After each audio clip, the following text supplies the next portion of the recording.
పోతే అసలు అస్తిత్వం అంటే ఏమిటి అనే క్లారిటీ మనకు చాలామందికి లేదు. అస్తిత్వం అనేది మనం స్థూలంగా మాట్లాడుతున్నాం, కానీ అసలు అస్తిత్వం అంటే ఏమిటి? ఈ చర్చ అస్తిత్వం అనే ఉద్యమకాలం అంతా వాడినని, అప్పుడు ఉద్యమ లక్ష్యాలు ఏమిటి, తెలంగాణ సమస్యలు ఏమిటి అనే వాటి మీద ఫోకస్ చేసి వాటి మీదనే దృష్టి కేంద్రీకరించి మాట్లాడాలి. ఎందుకంటే అవి ప్రాక్టికల్ అవసరాలు. సమస్యలు ఏమిటి,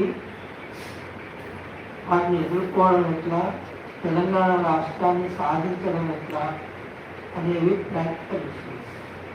కాబట్టి ఉద్యమాలు జరిగినప్పుడు ఎప్పుడైనా ప్రాక్టికల్ ఇష్యూస్ మీద ఫోకస్ ఉన్నట్టుగా సైద్ధాంతిక చర్చల మీద, కాన్సెప్ట్స్ మీద ఉండదు.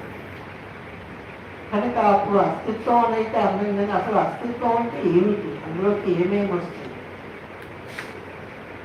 అనే కాన్సెప్చువల్ డిస్కషన్ అనేది ఆ పీరియడ్లో జరగలేదు.